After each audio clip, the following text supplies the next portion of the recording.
नमस्ते मित्रों। आज मैं वीडियो बना रहा हूँ मनुस्मृति, अतीक अहमद अशरफ और उसके बेटे असद अहमद पर और ब्राह्मण। तो देखिए, मनुस्मृति में एक मंत्र आता है, जन्मना जायते शूद्रः। जन्म से सभी शूद्र होते हैं। इसका अर्थ ये होता है कि जन्म से सभी शूद्र होते हैं और गुण कर्म स्वभाव से वर्ण बनते हैं। अब देखो, ब्राह्मण व्यवस्था में आज के टाइम पे सभी अपने आप को जन्म से ब्राह्मण कहते हैं। खैर, जन्म से जो ब्राह्मण वाली व्यवस्था है, ये सन 712 में जब मोहम्मद बिन कासिम का सिंध पर आक्रमण हुआ तब से शुरू हुई। शुरू कैसे हुई? क्योंकि मुसलमानों में एक परंपरा है, सैयद चाहे नीच है, चोर है, उचक्का है, लकाना है, लंगड़ा है, लूला है, जो से भी हो, चाहे कितने भी बुरे कर्म करता है, वो श्रेष्ठ है जन्म से, क्योंकि वो सैयद है। जब सिंध पर मुसलमानों का अधिकार हो गया तो मुसलमानों ने दिमाग लगाया कि हिंदुओं को पराजित कैसे किया जाए, तोड़ा कैसे जाए, टुकड़ों में बांटा कैसे जाए। ये बहुत टक्कर देते हैं, हार जाते हैं, फिर जीतने लग जाते हैं, फिर अपनी उसी चीज़ को लेके आ जाते हैं। इनकी जो परंपरा है, जो ब्राह्मण व्यवस्था है, जिससे सिकंदर भी परेशान हो गया था, भला ये मुसलमान कैसे टिक पाते। तो मुस्लिमों ने जड़ पे वार किया। सिंध पर जो शासन था वो ब्राह्मण कुल में जन्मे क्षत्रिय राजा का था, जिसका नाम था ताहिर। उसका बेटा भी बड़ा योद्धा रहा है। और फिर क्या होता है कि मुसलमानों ने दिमाग लगाया कि भाई इन पे जजिया लगाओ सब पे, क्योंकि मुसलमान लगाते ही, और वहाँ की प्रजा थी बौद्ध। तो बौद्धों ने ज़्यादातर साथ दिया मुसलमान सेनाओं का, और राजा को पराजित करने में कामयाब रही मुसलमान सेनाएं। लेकिन सबसे पहले जजिया लगा वो बौद्धों पर ही लगा। चचनामा एक पुस्तक है, उसमें इस बात का जिक्र है। मोहम्मद बिन कासिम पत्र भेजता है खलीफा को कि ऐसे ऐसी बात है, उनके धर्म स्थल को हम तोड़ना चाह रहे हैं और वो लोग मना कर रहे हैं। तो खलीफा का जवाब आता है कि अगर वो जजिया दे तो उनको मत तोड़िए।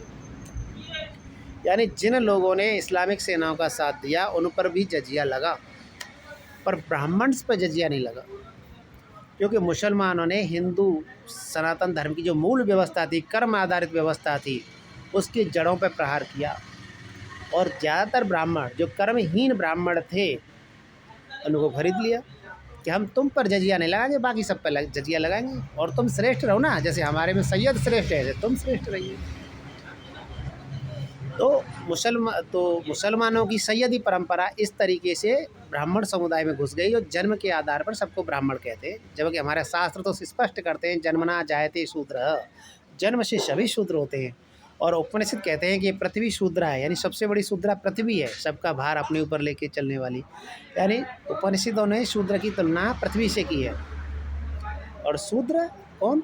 जैसे महाभारत में जब भीष्म सैया पे पड़े रहते हैं तो हवाला देते हैं वो योगी शिव का। योगी शिव के हवाले से शिव कहते हैं, भीष्म कहते हैं कि धर्म का मूल सरलता है। धर्म का मूल क्या है? सरलता। सरलता ही धर्म है, इस तरीके से।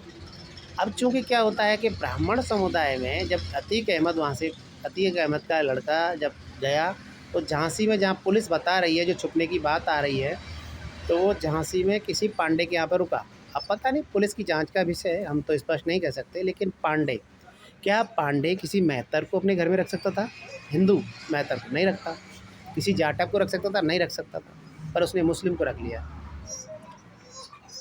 मारा अतीक अहमद को। तो उसमें भी एक तिवारी है। तो आज का जो ब्राह्मण समुदाय है वो शिकार है मुसलमानी व्यवस्था का, जो 1000 साल की गुलामी की व्यवस्था रही है। और जो ये घटनाएं हुई अतीक अहमद के साथ में, कि एक पांडे शरण देता है, दूसरा तिवारी लुढ़का देता है, ये स्पष्ट करती हैं कि भाई जन्मना जायते शूद्र, जन्म से सभी शूद्र होते हैं, गुण कर्म स्वभाव से वर्ण बनते हैं, चाहे वो ब्राह्मण हो, वैश्य हो, शूद्र हो या क्षत्रिय हो।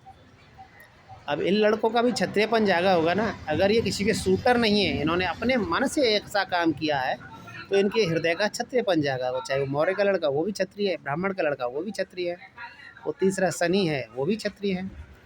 क्योंकि न्याय के लिए अगर इन्होंने मारा हो, क्योंकि मनुस्मृति में बताते हैं, विद्वान जो भाष्य करते हैं मनुस्मृति का, तो वो क्षत्रिय की परिभाषा बताते हैं कि उसमें इतना ज्ञान हो जो सत्य और झूठ को अलग अलग कर सके, उसको परख सके। इतना उसमें ज्ञान होना चाहिए और इतने शक्तिशाली होना चाहिए, इतना शक्तिशाली कि वो उनको दंड दे सके, जो गलत है उसको दंड दे सके। ये क्षत्रिय की परिभाषा है और सनातन धर्म के वर्ण में क्षत्रिय का ये स्थान है।